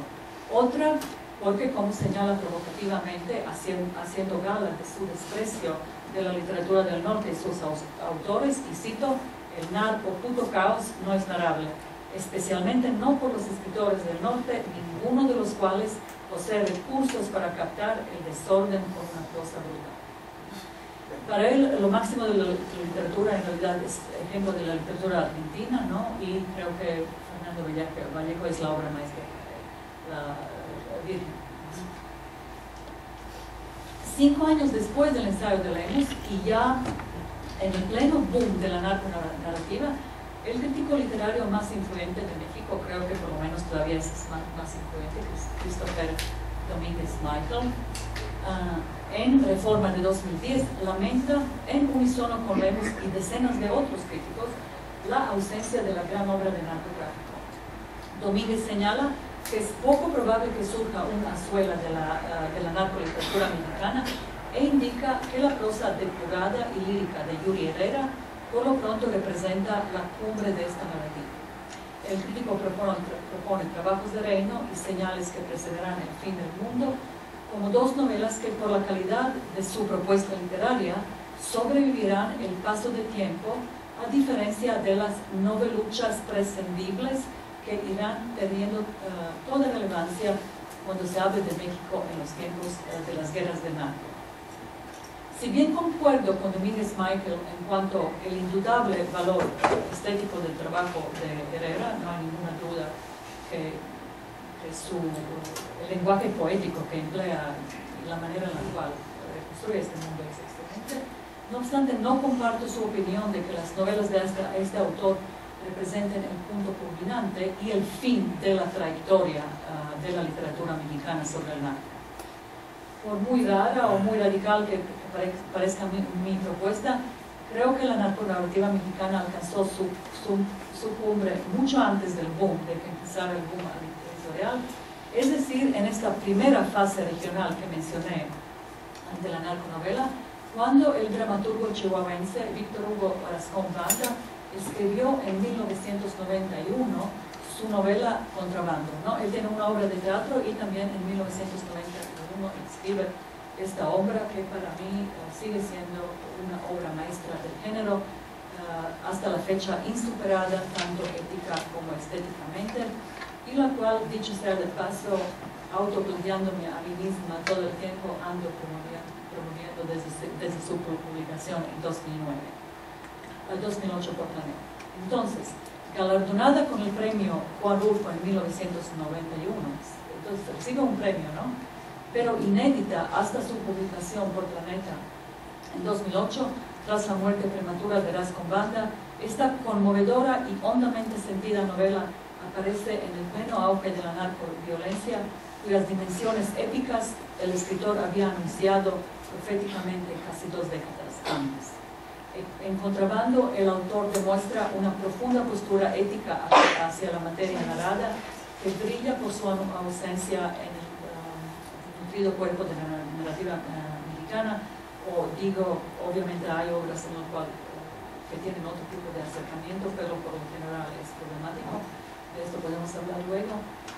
Por postura ética me refiero, desde luego, a la responsabilidad personal y el compromiso moral asumido por un autor ante el momento histórico que vive y el tema que narra, y cuyo resultado es una obra que tiene un profundo impacto en el lector y contribuye a la comprensión de la condición existencial y sufrimiento del otro. Desde la distancia histórica de más de 2 décadas, Contrabando se lee como una suerte de espeluznante memoria del futuro, una obra visionaria que presenta el narcotráfico como una tragedia griega de proporciones épicas, donde las causas sociales, culturales e históricas de la violencia en el norte se entretejen con el destino trágico y universal del ser humano. La obra no es solo brillante por su visión de narcotráfico como la gran tragedia mexicana, sino también en cuanto a su realización literaria, pues el autor logra crear un género híbrido en el cual se conjugan novela, guión, poesía, obra de teatro, testimonio y autobiografía.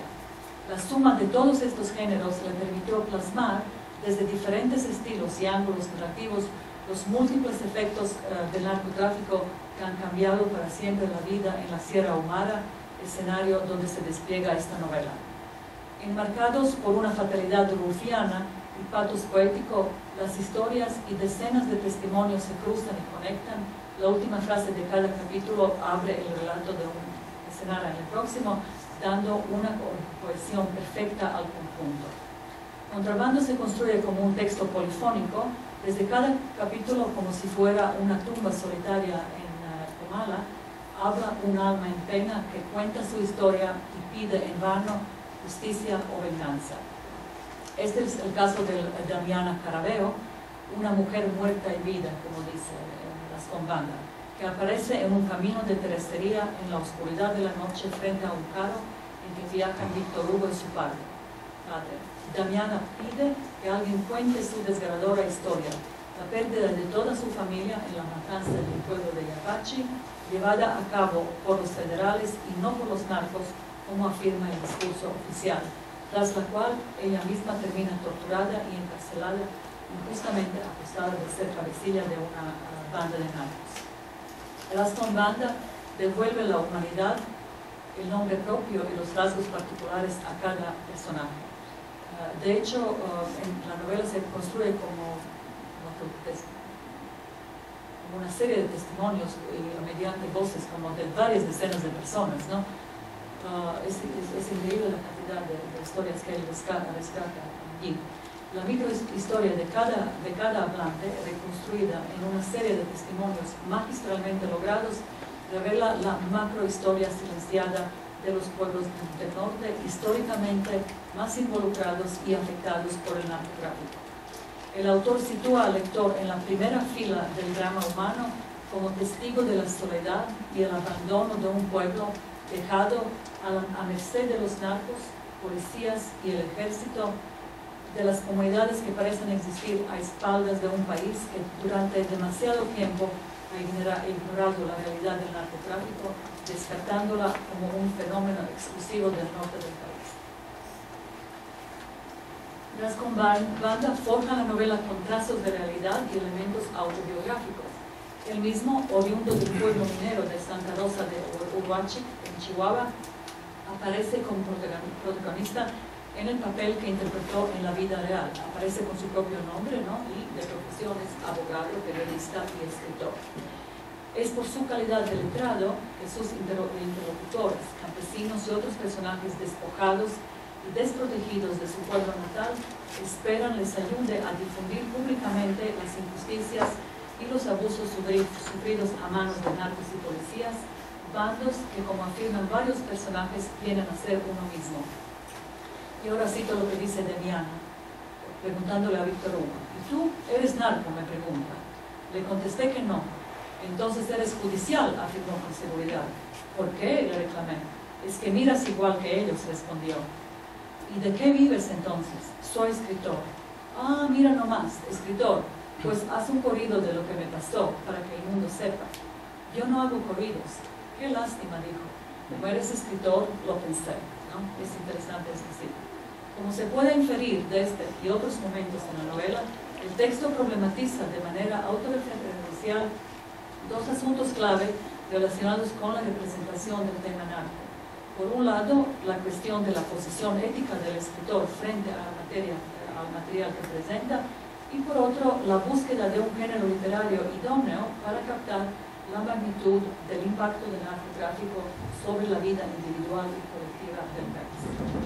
El asunto de la posición ética se evidencia en particular al final de la obra, cuando Víctor Hugo, quien llega a Santa Rosa para escribir, de hecho, el guión para un narcomelodrama que le pidió el director Tony Ayala, abandona este proyecto y decide escribir esta novela que leemos, ¿no?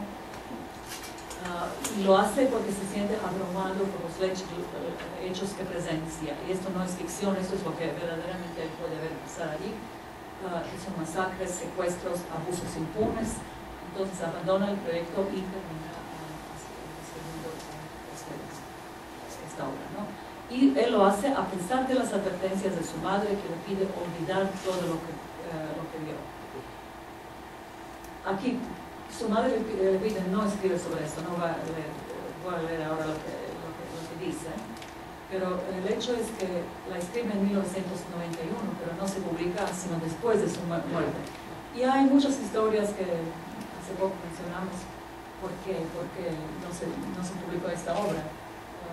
Algunos dicen que porque también escuchó lo que dijo su madre, que no lo publica, es peligroso. Otros dicen que recibió unas amenazas, y otros que el libro fue rechazado, lo cual no es cierto. Recibió un premio. Entonces, esto queda también. ¿Qué es que se publicó? Entonces, esto es lo que cito aquí de lo que dice su madre. Cuando le dice: olvídate todo lo que viste aquí. Acá en Santa Rosa no hay ley que valga ni gente libre de culpa, dice mi madre. No quiero que vuelvas a pisar este pueblo. Si sientes deseos de vernos, iremos donde tú estés. Acá no se sabe quién es quién. Además, tienes una mirada extraña y una pinta que te perjudica. Tiene razón Damiana Carabeo cuando dices que miras como un narco o como judicial, que para el caso es lo mismo. Y además vistes como ellos. No vale la pena que corras el riesgo. No quiero perder un hijo. Ya te encomendé a Santa Rosa de Lima y te entregué a ella. Olvídate de lo que viste y escuchaste acá. Haz de cuenta que fue una simple pesadilla. Das con banda desde el privilegiado conocimiento de un escritor oriundo de la zona en que se desarrolla la novela, Chihuahua, y desde la destreza técnica de un dramaturgo, concibe el narcotráfico como destino maldito de los pueblos del norte y como una inevitabilidad histórica. Su visión épica y profundamente ética difiere radicalmente tanto en su estilo como en la postura política del enfoque de una buena parte de la narrativa mexicana surgida desde el boom editorial, cuyos autores, tal y como señaló Lemus en 2005, y en esto sí que tuvo razón, tienden, otra vez digo, no todos, pero una mayoría, una buena parte, tienden a acercarse al tema a partir de la representación en los medios, la nota roja, los mitos perpetuados en los narcocorridos o el cine hollywoodense. Las mismas, además, con frecuencia mistifican a sus protagonistas criminales, mostrándoles como el otro malévolo que no forma parte de la sociedad normal. Esta representación, en muchos casos, es enteramente desvinculada de un contexto social más palpable y más amplio.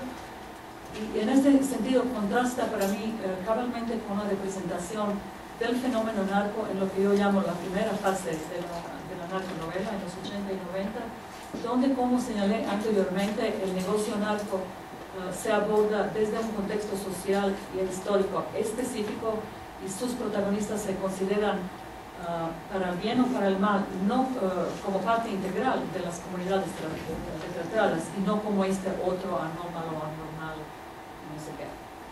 Ok, los excepcionales valores éticos y estéticos de Contrabando, su vigencia y su habilidad de trascender lo local y apuntar a lo universal convierten esta obra en la gran novela, a mi ver, en la gran novela de narcotráfico, esa cuya ausencia lamenta el establishment cultural mexicano. Se puede decir que a cabo de los años, Contrabando no solo ha pasado la prueba del tiempo, acaso el mejor pues de la calidad literaria, sino también parece ser casi más relevante hoy que cuando fue escrita hace casi dos décadas. Considerada en un contexto más amplio de la narconativa latinoamericana, la novela de Rascombanda, en cuanto a su profundo impacto emotivo, su postura ética y la excepcional calidad literaria, a mi ver está a la par con la elogiada novela Los Ejércitos del colombiano Evelio Rosero,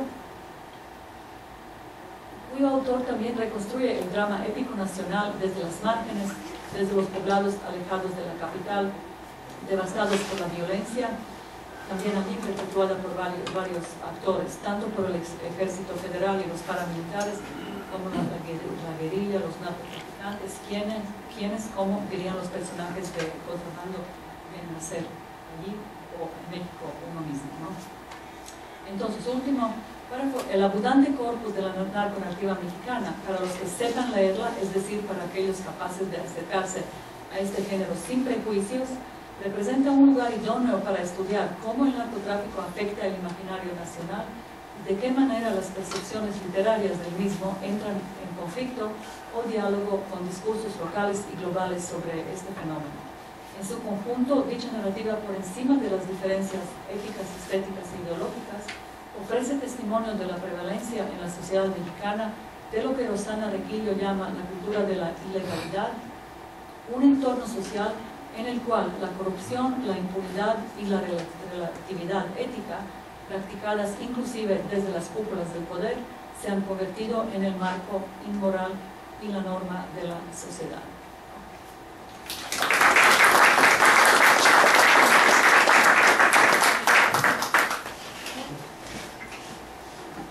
Muchísimas gracias a los tres.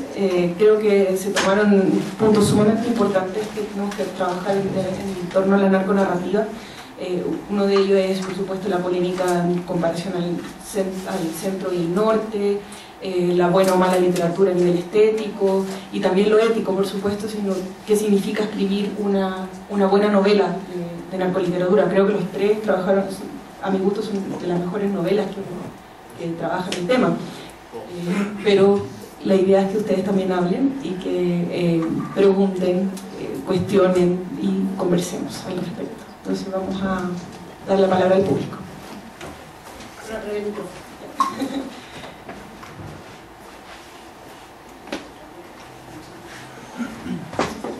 Bueno, siempre si quieren empezamos con una traer el micrófono. Cecilia, ¿sí? Sí, no, estaba pensando en algunas cosas con respecto a lo que dijo Cristian. Estaba pensando, no he leído esta novela, pero el otro día descubrí ahí por un artículo el cuento de Sada, El modo que colma, es de Sada, ¿verdad? Y me sorprendió, bueno, ya había leído otras cosas de Sada, pero me sorprendió muchísimo. O sea, como no leí esta, quisiera que vieras un poco esta forma de trabajar el tema a través del humor que tiene, ¿no? Con los recapitados, la fragmentación, todo esto como, eso por un lado, cómo se conecta con la novela, que ya me la voy a ir a comprar. Para Alberto, hay una cosa que a mí, yo nunca hubiera pensado la novela El Testigo como una novela dentro del tema narco, y nunca lo hubiera pensado tampoco, a ver, no sé, si es que yo soy argentina viviendo en México, esta cuestión de los letrados, ¿no? O sea, para mí un tipo que se plagia una tesis nunca podría ser un letrado. O sea, y creo que ahí hay un punto importante, que en el sur tenemos una conexión, una concepción muy diferente del letrado, que en México, en cierto modo, perdónenme los mexicanos, está pervertida por el capital estatal. Es decir, ¿qué es ser letrado acá? ¿Qué es ser intelectual? Estar financiado con un proyecto del FONCA, ¿no? Y todo el mundo habla contra el Estado y después le enciende la velita para que le toque el dinero del FONCA. Entonces, ¿cómo puede haber un pensamiento letrado, crítico, en un país donde el pensamiento lo estaba hasta ahora que privatizaron el petróleo, no sé quién lo va a financiar, pero es que es eso lo que yo veo. O sea, para mí, la imagen del letrado que yo tengo acá es radicalmente distinta, y fíjate que una de las críticas fuertes a esta figura del letrado, del intelectual, aparece en Bolaño, muy sutilmente la discute, él tiene su parámetro de escritores acá en México, pero creo que los que venimos del sur analizamos la cuestión del letrado con una cuestión que es sureña, por eso estamos pidiendo un letrado crítico, porque esto es muy sudamericano, como ahí no hay dinero que financie la crítica. Bueno, acá tampoco, pero quiero decir, el letrado acá ha tenido una financiación estatal tradicional. Entonces, ¿cómo se puede pensar? Y cuando dijiste eso, digo, pero si el tipo, leí la novela hace como 3 años, pero se plagió la tesis, ¿cómo va a ser un letrado, no? Eso, y con Diana estaba pensando en esta cuestión de la impresión que yo tuve cuando leí a algunos autores del norte, como Parra, no Elmer Mendoza, que lo dejó aparte, pero Parra, por ejemplo. A mí me impresionaron como la literatura mexicana profunda. Y hace cosa de 2 o 3 años se dio en Querétaro con el último examen de los chicos de artes de la UAC, pusieron en escena Lomas de Poleo. Y realmente me parece una de las mejores, que si bien no es sobre el tema narco, sino sobre el feminicidio, una de las mejores obras de teatro que muestran este drama de no se sabe quién mata, pero hay muerte, ¿no? Me impresionó. Después vi otra, Río Alba, no es tan choqueante como esa, pero la apuesta que hicieron de Lomas de Poleo, que se volvió a repetir hace unos días, yo no la pude ir a ver en esta, pero a mí me pareció impresionante. Creo que en el norte se está escribiendo lo mejor de la literatura mexicana. Vamos a primero hacer una ronda de preguntas y luego... Nada más una costilla a lo que dijo Cecilia.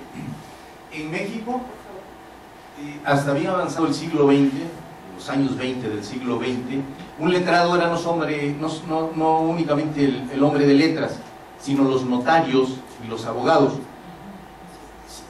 Porque sí hay estábamos hablando hace rato en el desayuno de estas variantes dialectales, ¿sí? Creo que sí es importante en algún momento, porque en el caso, por ejemplo, en el Caribe, el letrado sigue teniendo todavía en Puerto Rico, y lo que es las Antillas Mayores, el letrado sigue siendo el abogado. Se lo aplican al abogado y se lo aplican a lo que nosotros conocemos como hombre de letras, ¿sí? Que a lo mejor son los que hacen los letreros también. Ángel Rama más bien tú estás,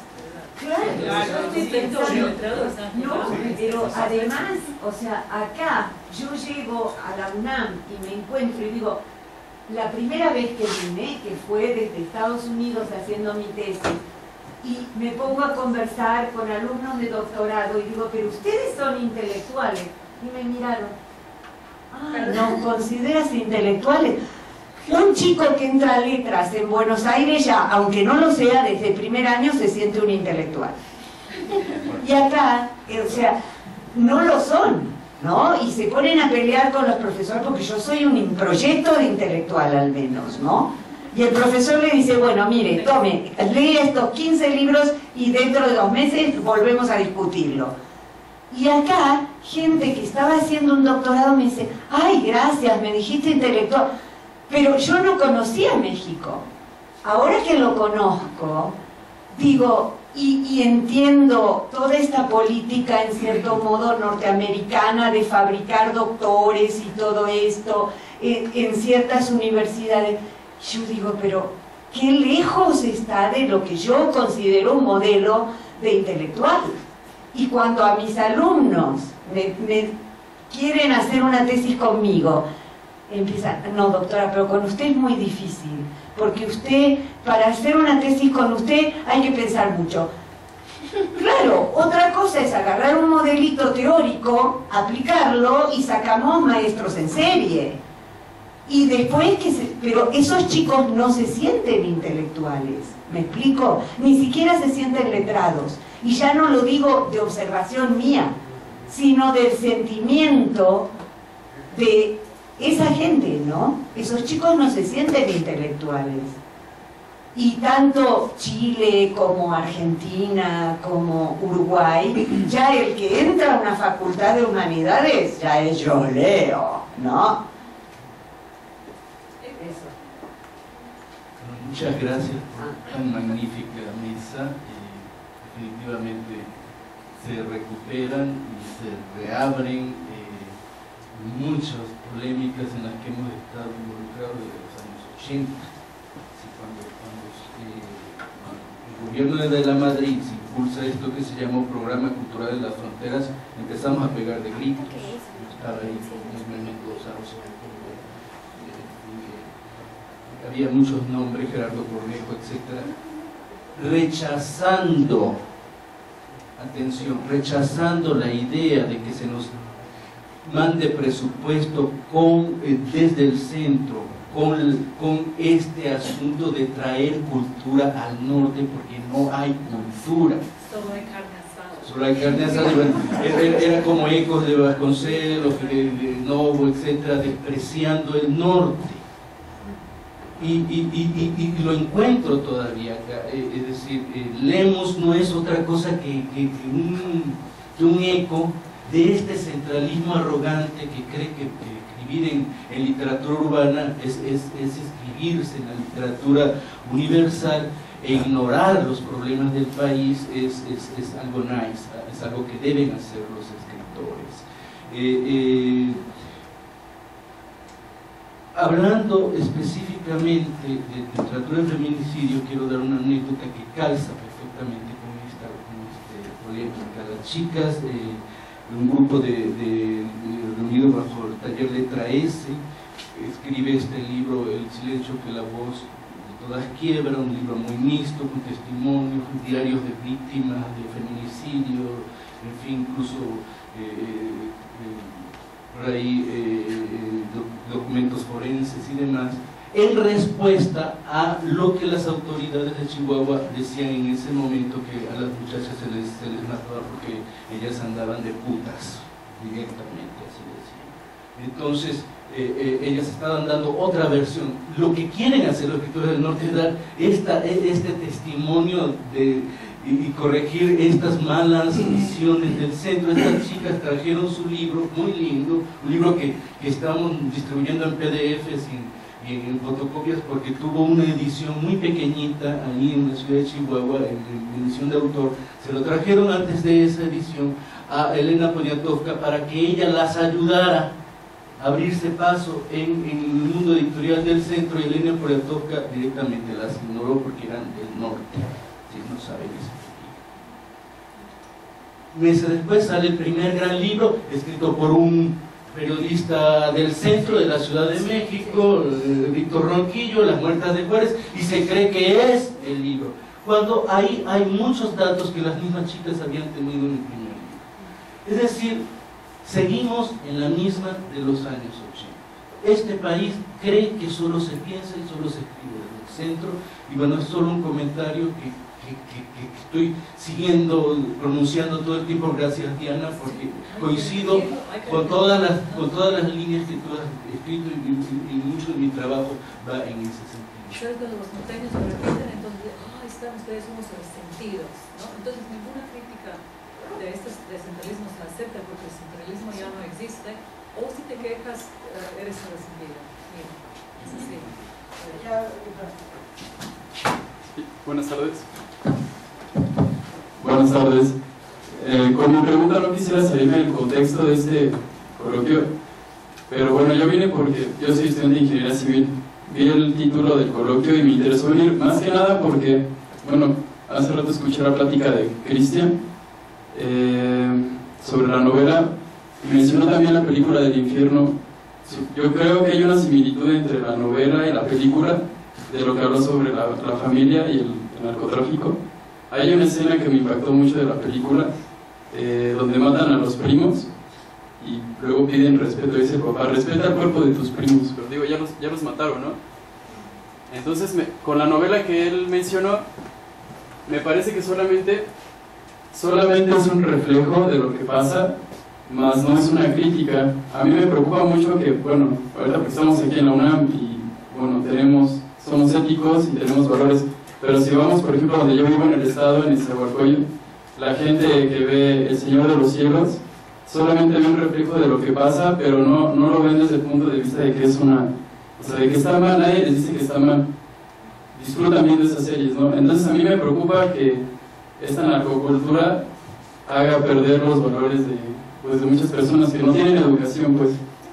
No sé hasta qué, bueno, mi pregunta es que si la literatura, o sea, de estos investigadores, debería ser más crítica de estas cosas que están mal, o sea, que le hagan entender a la gente que están mal, no que solo sea un reflejo y que sea un humor negro que disfruten, ¿no? Gracias. Empecemos con la respuesta y luego alcanzamos la segunda ronda.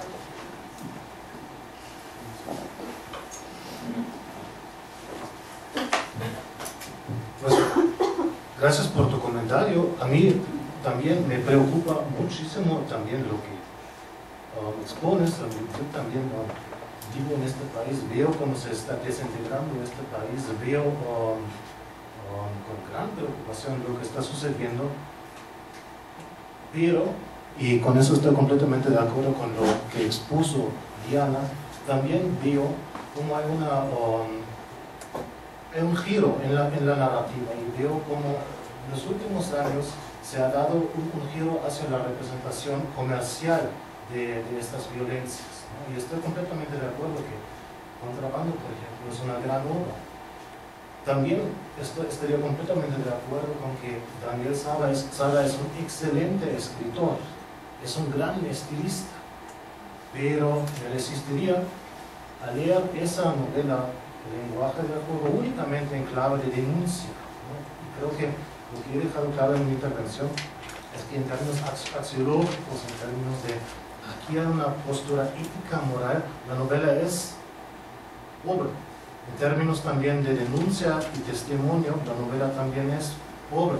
En términos de dibujo de los cuadros artísticos, la novela es muy, muy rica, ¿no? En términos también de las posibilidades que tenemos para estudiar cómo esta novela articula, cómo este tipo de ficciones, muchas de estas ficciones, articulan oposiciones e ideas construidas de normalidad y anomia para el público, para poder referirse a un determinado público. Yo creo que esta novela es muy sintomática, ¿no? Y así podríamos hablar de muchas novelas más.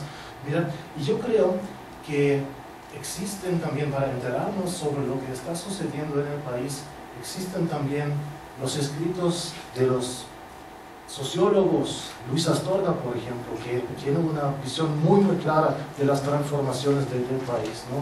Existen los estudiosos de los feminicidios, y claro, hay novelas muy, muy rescatables, novelas muy, muy valiosas que formulan una denuncia muy poderosa de estos fenómenos. Y al mismo tiempo, también, y eso lo ven ustedes también, que tienen Netflix o que ven la proliferación de las narcoseries, también hay una producción de sentido que se construye como reconstrucción histórica, que se construye como crítica, pero en el fondo no es crítica, en el fondo no es una reconstrucción fiel, en el fondo es entretenimiento, ¿no? sin profundidad. Y esto creo que hay que tener bien claro, y por eso también estaría muy de acuerdo con la diferenciación que hace Diana. Por cierto, me gusta mucho el cierre de la novela Contrabando, porque cierra con el intento de escribir un guión melodramático y no logra el cierre. El cierre queda trunco, queda inverosímil, es rechazado por la persona que encargó el melodrama. Entonces, la violencia muchas veces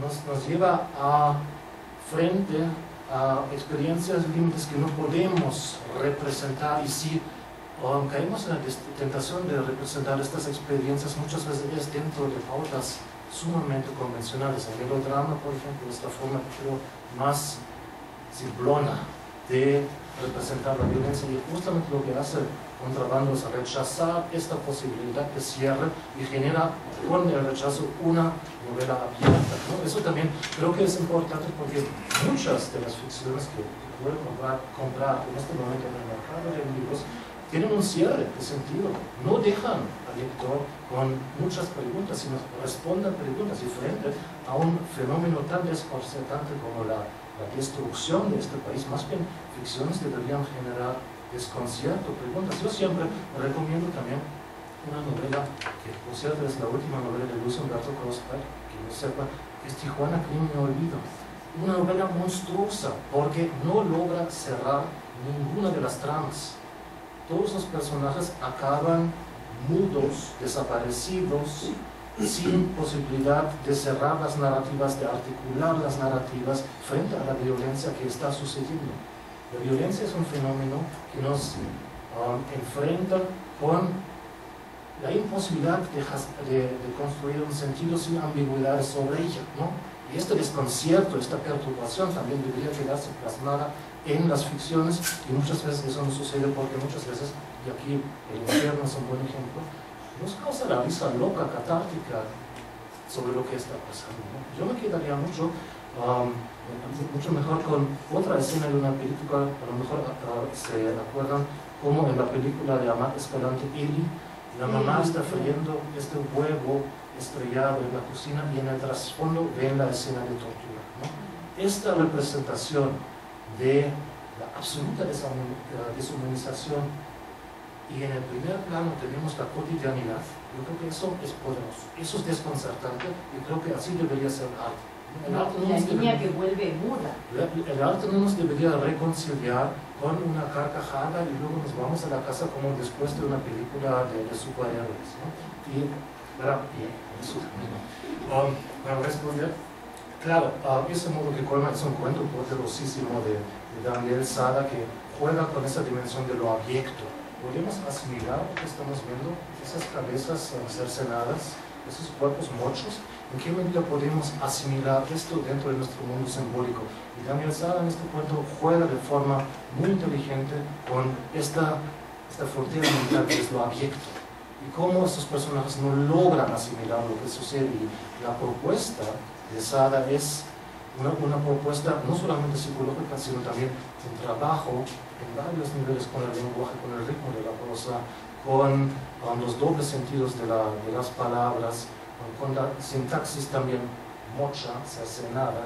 Entonces, este cuento yo creo que sí es un cuento muy logrado, y no pude hablar en intervención sobre esto, pero está en la intervención del artículo que está escribiendo.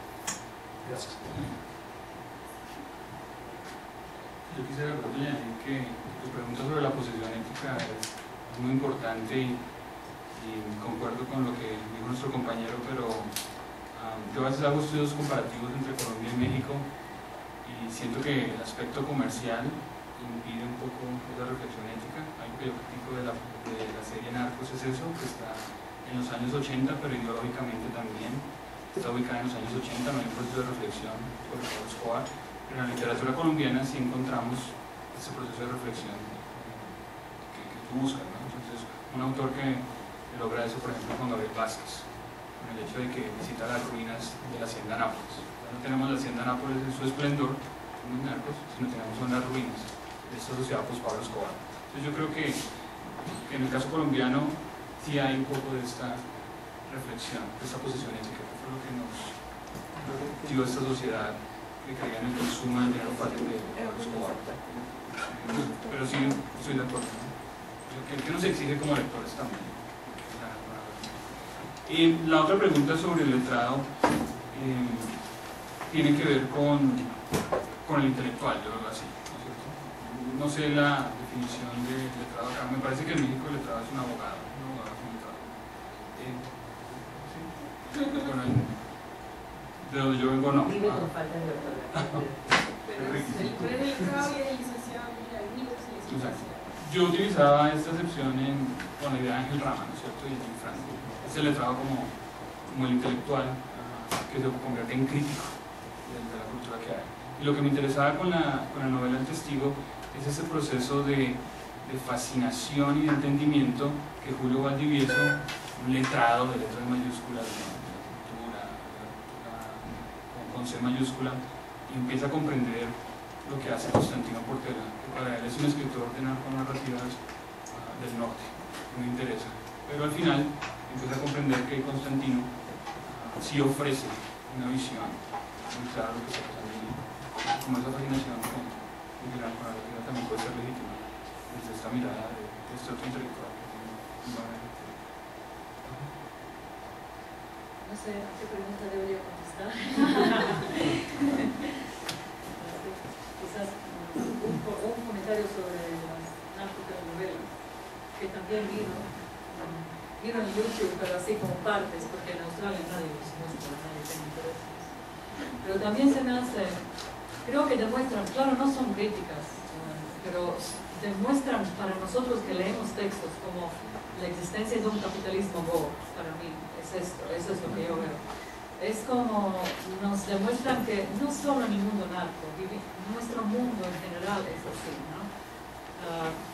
Por ejemplo, si contrastamos, por lo menos cuando los narcos los llevan presos, los ponen en la televisión, tú sabes qué pasa, pero acuérdense de todos estos capos, verdaderos capos del narcotráfico que están en Londres o en Nueva York, que son jefes de los bancos, tremendos bancos que en realidad lavan dinero, billones, en inglés billones. De esto no hemos visto muchas series, ¿verdad? Entonces creo que también hay nos podemos horrorizar con esta base del narco, de dinero fácil. Yo digo que estos billones estafados es dinero fácil para ellos, porque de allí vienen esos millones y millones de bonuses que se dan, ¿no? Entonces, creo que el mundo en que vivimos, el narco como que es un epítome, como que resume la moralidad del mundo contemporáneo en que estamos viviendo, ¿no? Es un verdadero gore para mí. Del letrado no te puedo comentar, porque estoy pensando, por ejemplo, el letrado, para mí es siempre Ángel Rama, ¿no? Siempre es esto. Pero estoy pensando en inglés. Entonces, esa idea, ¿cómo se dice letrado? Letterman, man of letters, es otra cosa, no tiene, el letrado aquí es otro concepto, ¿no? Y sí, esto de lo que dice Cecilia, letrados pagados, intelectuales pagados por el gobierno, esto yo no he visto en otros países. Esto para mí fue un descubrimiento verlo aquí, además este Sistema Nacional de Creadores. En Australia matarían por uno, pues no existe, ¿no? Porque 3 años el proyecto, esto y otro, no existe, ¿no? Entonces allí tienes, por ejemplo, Heriberto Yepes, ¿no? Que surge, él es uno de los pocos críticos que en realidad grita y pelea en contra de este tipo de sistema. Claro, lo dice de una manera que puede ofender a muchos, pero en realidad cuando habla de las mafias culturales, cuando habla del centro, no se equivoca en absoluto, no se equivoca.